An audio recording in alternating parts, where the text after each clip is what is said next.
karere ka Gasabo mu murenge wa Kinyinya umusore witwa Kwizera Olivier uri mu kigero cy'imyaka 21 y'amavuko wakoreraga kampani ya Top Sec bamusanze mu mugozi yiyahuye dore yuko yari yaraye izamu. Amazina ari kwindangamuntu ya nyakwigendera mwita Jean Damascene dore yuko indangamuntu yifatiye mu karere ka Kayonza mu murenge wa Murama, ubu akaba yitabye Imana bamusanze mu mugozi yiyahuye.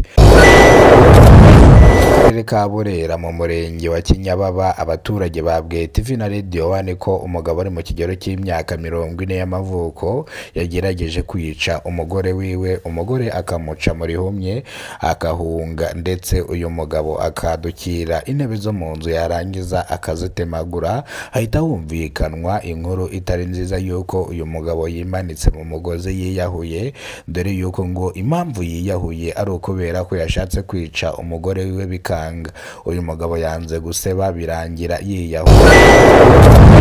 Karere ka Rusizi mu murenge wa Bugarama mu kagari ka Nyange abaturage bavuga yuko ubwo aho babaga hakundukaga ubuyobozi bw'akarere ka Rusizi bwabakodeshereje inzu kugerana n'ubu ngo ba nyiramazu barimo barabasohora mu nzu bitewe n'uko babuze ikode ryo kongera kwishyura zino nzu bari bakodesherejwe na leta, dore yuko abaturage bari gusaba yuko leta yakongera ikabishyurira inzu bitewe n'uko nta bushobozi bafite bwo kwishyura inzu.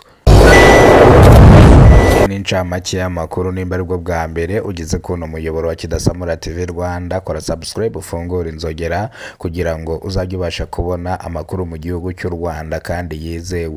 Munyemerera amakuru yacu tuyahire mu karere ka Gasabo mu murenge wa Kinyinya umusore witwa Kwizera Jean Damascene w'imyaka 21 y'amavuko wakoreraga kampani ya Top Sec bamusanze amanitse mu mugozi yapfuye, dore yuko yari yaraye irondo ku mazu y'abanyamahanga.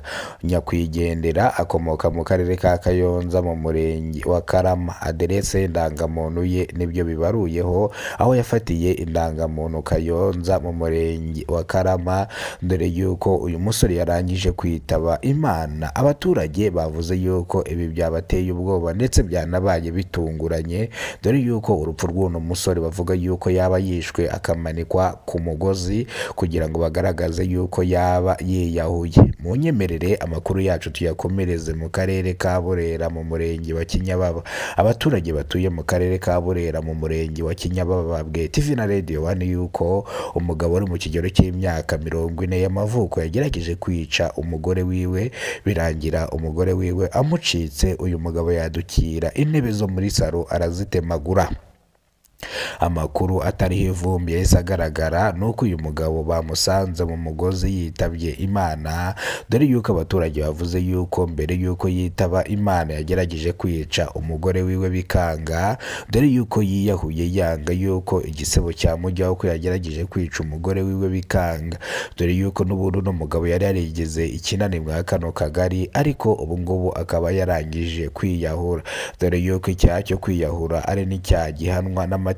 Iyo wiyahuye ntupfe amategeko aragukurikirana. Yuko abaturage batuye mu karere ka Rusizi mu murenge wa Bugarama mu kagari ka Nyange bavuga yuko bakodesherejwe inzu n'ubuyobozi bw'akarere ka Rusizi. Izi nzu bakaba bazimazemo amezi agera muri 5, none ba nyiramazu bari kubaka amafaranga y'ubukode.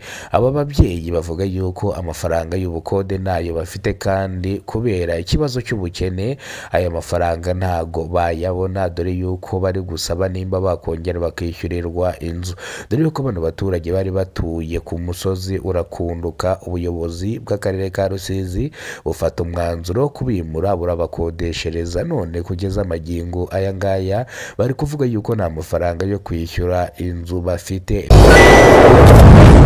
Abaturage bavuga yuko no kurya ari ikibazo batabona amafaranga yo kwishyura inzu, bakaba basaba ubufasha ubuyobozi bw'akarere ka Rusizi ko bwakongera bakabishyurira inzu, dore yuko nta bushobozi bafite bwo kongera kwishyurirwa inzu, dore yuko babimuye aho bari batuye n'inzu bari bafite ari za nta kigenda, babonye ko ubushobozi bwabo ari bukenya.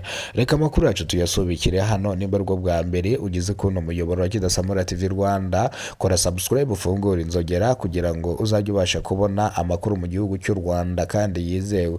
Wowe wakoze subscribe urw'agaciro, ibyo tugezeho niwe tubikesha, nibyo twenda kugeraho niwe tubikesha. Nyuma niwo mubana mwana makuru, nitwa Kidasamura, urw'inkorogoto bakora rugakonkoma. Imana ibarinde, Imana ibahereze umugisha, Imana ibahereze ibyo mwifuza. Ubuyobozi bwa Kidasamura TV Rwanda burabakunda cyane kandi tubifurije ihirwa n'imigisha.